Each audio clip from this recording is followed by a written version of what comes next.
Got a bit of a fun video today, not one I expected to put on the channel this soon, but I am taking a road trip with my first ever EV, and thanks to Mini Australia we do have the Mini Countryman E at the moment, and we thought it would be really cool to take a drive in it, just to explore what it's like with an EV, answer some common questions that people might have.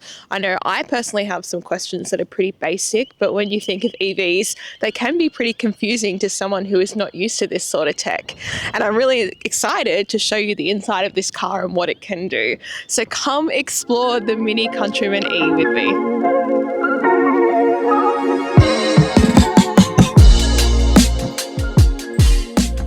So we're taking a trip down South Gippsland in Victoria today, and super excited to do this because I've never done it in an EV before.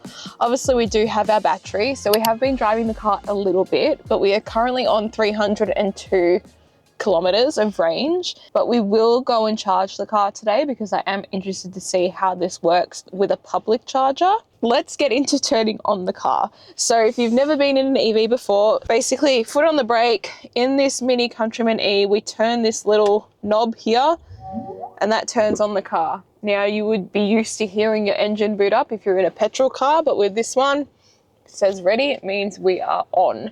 Now, no traditional gear stick. You do have these little toggles here, plus your parking brake and whatnot. It is very different, but you do get used to it very quickly. For me, it was very intimidating, but it is very easy to get used to. This fun thing in the center here is probably the biggest highlight of a Mini. This is an OLED display. This has everything on there, all your controls, your menus, heaps of different stuff, which is really cool. Lots of fun on here.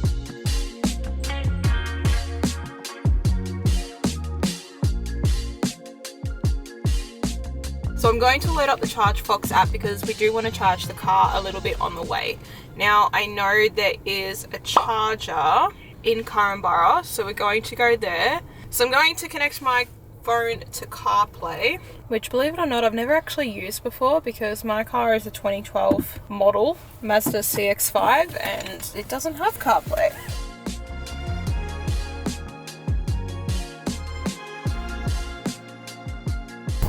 Assisted driving is really scary when you've never used it before, but essentially it's using the cameras on the outside of the car to obviously look at the lines on the road, look at the cars around it and the distance of the car in front, and essentially drives for you. It's like autopilot, so pretty cool feature. It is, in my eyes though, a bit of a concern because obviously you don't want to be using that all the time. You want to keep your hands on the steering wheel and drive, but if there is a scenario where you need it to do that for you, like it's there to use. I just don't know when you'd want to use it. Let me know in the comments when you think autopilot, assisted driving like that is necessary.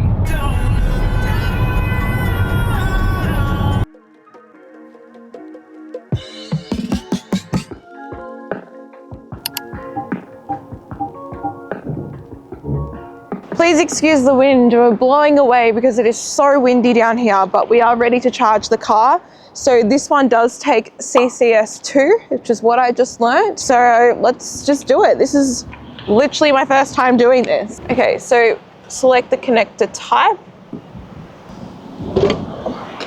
Waiting for connection. Oh my God, it is so windy. That's actually really heavy. What I'm charging at the moment is I do have an RFID card. But yeah, it was at 51%, so we'll get it up to 100, I guess, and we'll go from there, continue on the road. So because I have the Mini app, it says charging started. Your desired battery level of 100% will be reached at 11:47 a.m. roughly. So it's actually 10:46 right now, so it'll take about an hour. So we might not charge it up all the way.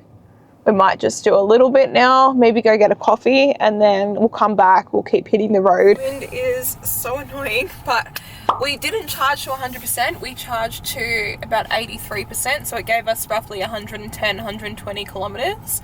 And I think if our maths is correct, it's about what, $10 it cost to charge?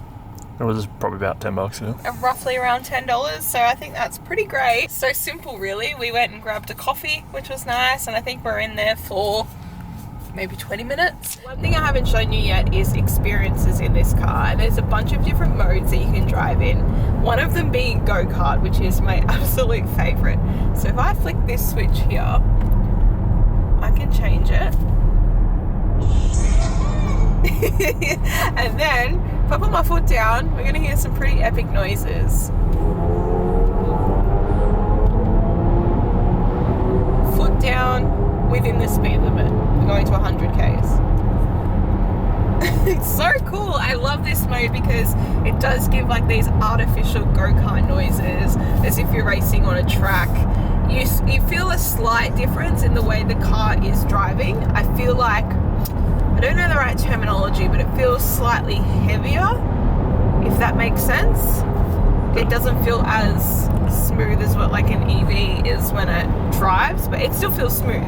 But it feels like there's a little bit more pressure when you're putting your foot down, and it's really fun. I love this mode, and I love what the display is doing too. I think like this, everything about it is just so much fun.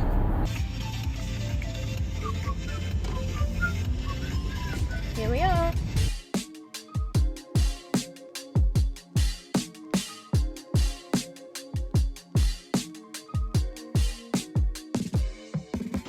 Alrighty, so we're stopping for a bit of lunch. We made it down to one of our destinations, and just checking in with the car, it is so nice to drive. I personally don't like driving one pedal. I do have it in normal mode because I do like my car to roll when I take my foot off the brake.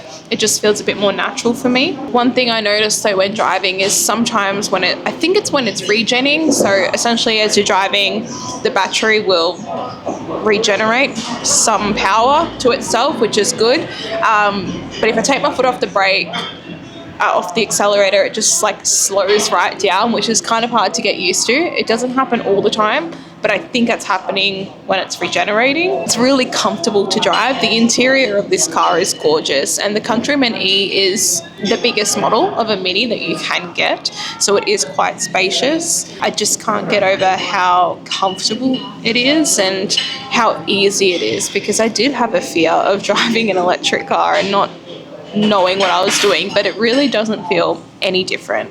It's just that you're not filling up with petrol or diesel, you're charging it. So it's the next day.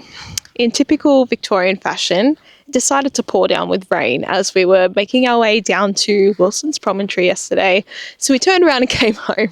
We didn't give you a tour, but that's what we are going to do now. I really love this car. I'm super sad that I have to give it back. It's just so cozy, it's comfortable. So let's see what's under the hood. So we have a single motor front wheel drive. What I love about the Mini Countryman E is actually how spacious it is. This could pass as a family car, which I love.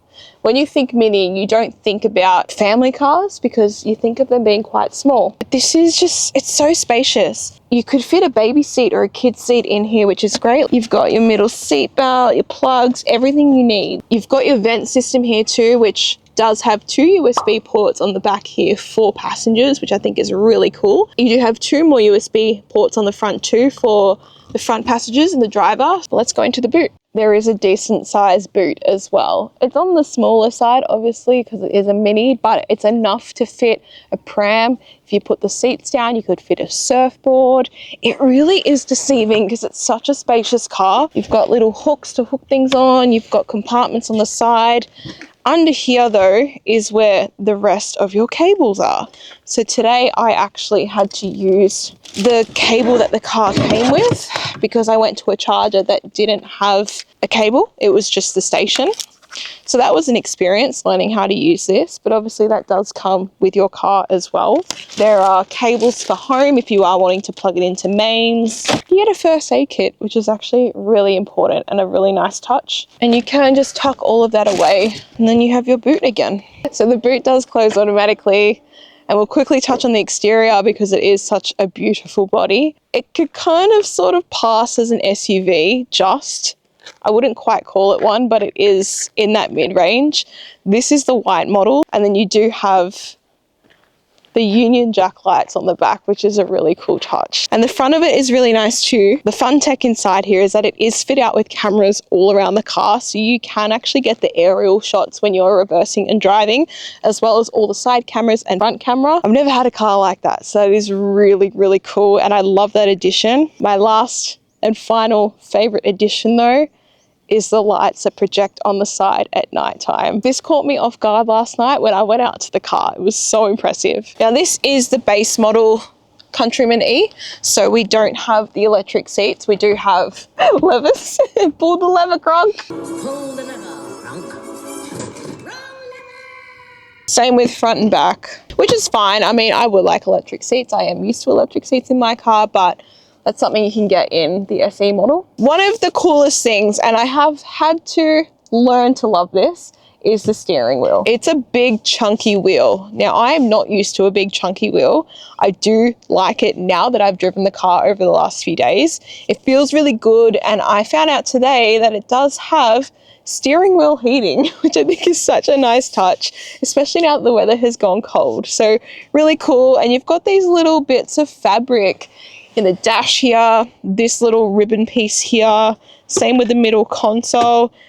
They're really nice touches, and I think like these sort of touches are what makes Mini Mini. When you think of Mini, you think of these really cool interiors. But on the steering wheel, of course, you've got some functions. So your volume, hands-free, cruise control or assisted driving mode. But then you've got these really cool vents as well that you can open and close them this way or move them all around. I think that's a really cool touch. And then of course this thing here that I call the teleprompter, but it is a heads-up display.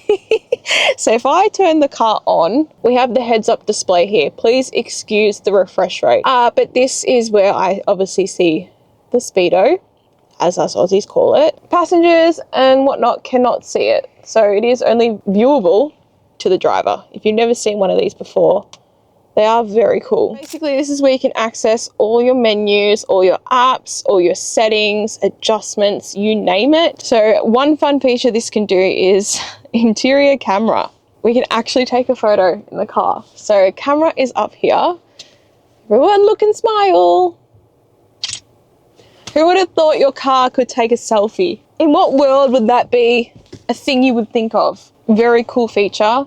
There are experiences as well, which we went through a little bit on the way yesterday, but we experienced the go-kart mode. Then you've got your core mode, which is just kind of like your everyday drive, I guess. Then we have green. So this is a bit of a power saving mode if you do want to really save those Ks on the battery, if you want to make it as efficient as possible. Personal mode, this one does allow you to customize this background image, I believe. So you can, I think you can add your own photos in. Okay, so now, because I love Mini so much, I can make me and the Mini Aceman the photo. So you can really personalize this how you would like to. I think it's a neat little feature. You've got timeless, which is real Mini, if you want to have that full English Mini experience. This is really cool. The balance, this is really nice for nighttime. It does make it really calming. It's going to close the sunroof automatically for us, which is really nice, and just give us that really cruisy experience. You've had a long day at work, you want to just drive home in peace. There's a bit of ambient noise as well. And then you've got trail too, which is good for probably what we should have used yesterday for our drive. A little bit of an adventure mode with your compass. But I tend to use go-kart mode the most, or core. The thing about Mini is that it really is an experience, and it shows with that little dial that they made to give you all those different driving modes. It's something you really do have to try and get behind a wheel to feel what it feels like driving this car. I cannot tell you how happy I have been, and I'm really sad to have to give it back because it is just such a fun drive. So I really urge you to go to your local Mini dealership and try this car out, or try the Mini Aceman or the Mini Cooper. I've had so much fun. So thank you so much to BMW Group for loaning me this car for the week. I have loved every single second of it. I really want to buy my own. So make sure you hit that subscribe button and follow me along, because that way I can hopefully one day buy one.